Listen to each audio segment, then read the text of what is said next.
Hey guys, Richard Holder here. You know what? I get asked all the time, Richard, what is your favorite motor? Well, today we're going to talk about exactly that. In this video, we're going to talk about my favorite motor, which in this case is whatever the next motor that I get from the wrecking yard. Now, it would be really nice if a brand new crate motor showed up at my doorstep. I can tell you that's never happened. They have been shipped to West Tech, but very often I go to the wrecking yard where I find all of the amazing motors. It doesn't matter to me if it's a V8, a 6-cylinder, a 4-cylinder, heck, a V10, a rotary. I don't care what it is. Whatever the new thing is, that's what I'm excited about. I go down the rabbit hole, find all the information, try to go find the motor, and that motor becomes my favorite motor. So today we're going to talk about GM inline 6-cylinder 4200 Atlas motor. Let's check it out. As you can see, I have unloaded the 4200 Atlas motor from the back of my truck. I picked it up a few days ago over at LKQ. It's been riding around, just chilling in the back of the truck, happy to be free and have a new home. I've unloaded it with the forklift, and here it sits. And I want to talk to you guys about why this is my new favorite motor. So let's go over all the points in favor of the 4200 Atlas motor. First off, number one, it's all aluminum. Lightweight. Well, kind of lightweight. It is all aluminum, but it's big this way, and it's also big this way. It's both long and very, very tall, but it is all aluminum, which is a plus. I like the fact that it's an aluminum motor, and honestly, we've run lots of LS stuff that's also an iron block and aluminum heads, and that works well too, but even cooler, all aluminum motor. So one plus for the all aluminum stuff. The next thing I like is that it's very, very efficient. Not just because it's aluminum, but because it flows well. It makes good power. This 4.2 liter is actually rated about the same power output as a 4.8 liter LS V8. That's right, the Atlas motor makes about the same power as a 4.8 liter LS. And you must be asking yourself, Richard, how is that possible? I mean, it's only 4.2 liters, and the LS is 4.8 liters. I know they have bigger ones, but we're talking about the 4.8 liter. The 4.8 liter is bigger, and it's also the best motor ever made, right? How does the 4200 make more power? Well, the answer lies in the cylinder heads. An LS cylinder head is obviously very good. The 706 head, the best factory head ever made, does not work as well as this, and the reason that it doesn't is because this is a 4-valve head. That's right, it's an overhead cam 4-valve configuration, which means a couple of things, one of them good and one of them bad. First of all, it's very good right from the factory. It flows well, it can make good power, which is why the 4.2 liter can actually make power than the equivalent of a 4.8 liter. That's part of the reason. But there's a downside to that. Because the head works so well right off the bat, means we're not going to have any aftermarket support. If we look at an LS head, if we port the stock head, that works really well, which we can do with the Atlas motor, but you can also put lots and lots and lots of aftermarket heads on a 4.8 liter. They make more power, they flow more, but what we are not going to find an airflow research head, a trick flow head, or a dart head for our Atlas 4200. So that's kind of a downside, but we can port this head, make it better, make more power, and away we go. The next thing I really like, we're going to have to go around to the other side of the motor and talk about the intake manifold. But before we do that, this is what tells you that this thing came from the wrecking yard. Anytime you have seat belts to lift the motor, you know it came from the wrecking yard. Let's go around and check out the intake. Okay, so why do I like the intake manifold on the Atlas 4200 motor? Well, because it's kind of a mid-length. Most of the manifolds from factory stuff is very, very long run. They're designed to promote torque and enhance power through most of the RPM range, which works very well. That's why the truck manifold on the LS or the Trailblazer SS, that's why they all work so well. But this one is actually what I would call a mid-length manifold. It's not an ultra long one so that it only runs up to 4,200 RPM and then peters out like a tune port manifold. And it's also not an ultra short one that doesn't make any torque down low. So I'm expecting good things from the torque curve on this particular motor. I like the intake manifold, although I need to figure out how to get these clamshells off. The other thing that I'm looking at is I'm probably going to make my own manifold. The other cool thing about this motor is it's a cross-flow head. That's right.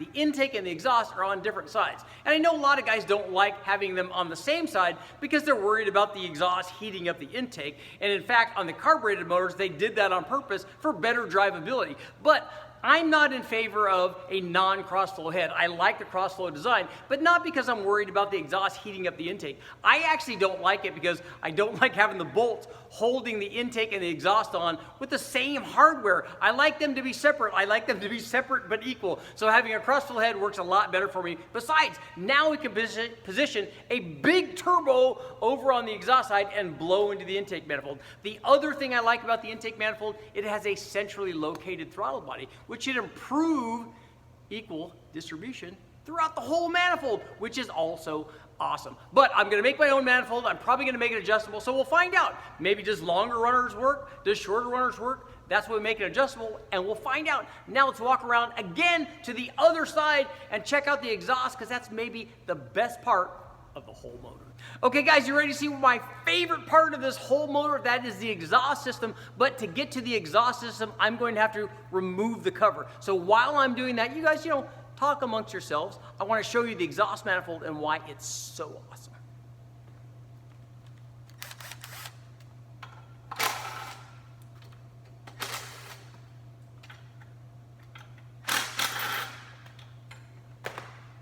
Can't buzz this thing off. Yeah, what's up? Boom. So what makes that so cool? I'm going to go ahead and zoom in here. You guys can take a look. But if you take a close look at this, the exhaust manifold is nicely done. It's cast iron. You expect that from a factory piece. It has a giant size exhaust pipe. But the thing that I like about it, as I told you, it's on the other side, on this side of the motor. But I can take this piece with this piece of stainless tubing that's already there, put one bend on it and a V-band flange, and this is a super racing turbo manifold. Obviously, all the best motors already have a factory turbo manifold, even though this was never a factory turbo option, but it is for me. So all I have to do, it's very, very simple. All I have to do is take this piece of stock exhaust manifold, put a bend there, put a V-band flange on, then I can put whatever kind of turbo I want. There's plenty of all kinds of room over here for a big turbo and an intercooler, and then it goes into this throttle body right here. Actually, we won't be using that one because that is a drive-by-wire throttle body. So we will put a manual throttle body on there. I probably will put an adapter on there and then use an LS throttle body so we have a quick hook up there, but it definitely will be a mechanical throttle body. Maybe we'll use some throttle body spacers, a cool tube, a radius entry, all kinds of fancy stuff. But turbo, intercooler, blowing into the throttle body.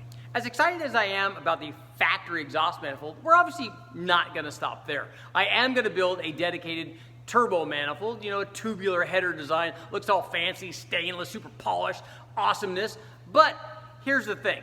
As awesome as that will look, and it definitely will, maybe we could put two turbos on it, have a twin, but as awesome as that is, I don't know that it's going to really make any more power than what this is. I've run lots of turbos on stock stuff with just a pipe coming out, and it works pretty well, especially at the lower power levels. I mean, if we were trying to make 1,000 horsepower out of this, which we're not, but if we were, then yeah, tubular headers go all the way and make it work. But I think this setup's going to work very well, but that's not going to stop us from trying a real header. In the wrecking yard, we actually found a few examples of this motor. Now, I found a lot of early ones. We found one or two that were later than this, but we found a couple that were 06 and 07. The reason I chose that is because the guys that supplied the Megasquirt from Megasquirt, thank you guys, awesome job, they supplied that, and that is set up with the harness and stuff for this year for an 06 or an 07. Later on, they changed it to 58X like the LS runs, but this has a special trigger wheel, and we need to use that with our Megasquirt. But the reason I chose this particular motor is because if you saw in the previous video that I did while I was doing the walk around in the wrecking yard,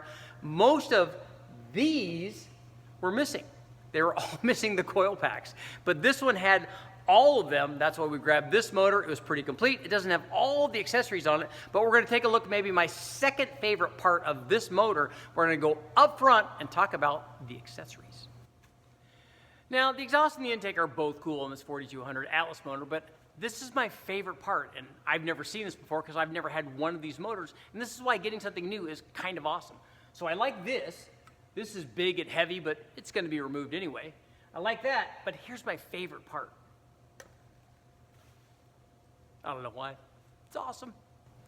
Speaking of accessories, you might be asking yourself, Richard, if you're getting rid of all this stuff, how are you going to run water through the motor? If there's no water pump, there's no accessories, you don't have a Mazir electric water pump, no problem. The dyno has a pump. We force feed the motor water and it exits out the other side. It's very, very simple. We do it a lot on other applications where there's no water pump. So this baby will keep cool on the dyno.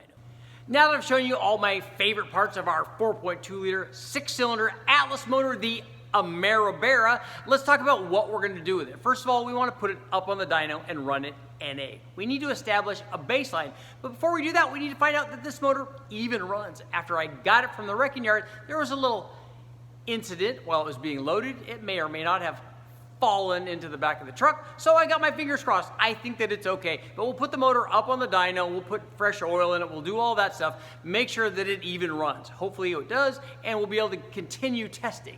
And what I'm going to do before that is I'll probably find out if there's a long tube header available for it. Now I'm going to run the stock exhaust manifold, we'll extend the exhaust, but if there is a long tube header for it, I'm going to try that as well while we're on the dyno the first time. The other thing obviously we can do is we can run a turbo. So before I put it on the dyno, I'm going to punch a hole in the pan to act as the drain for the turbo. After we run the NA stuff and dial everything in, air fuel timing, cam timing, that kind of stuff, we'll put a turbo on there. And there's no reason we can't run like pump gas tunes, put E85 in it, run E85, do it intercooled, do it non-intercooled. There's lots of cool stuff we can do. We're not going to turn the boost all the way up because I haven't taken the motor apart and changed the ring gap yet. But that's not going to stop us from running some boost and maybe nitrous.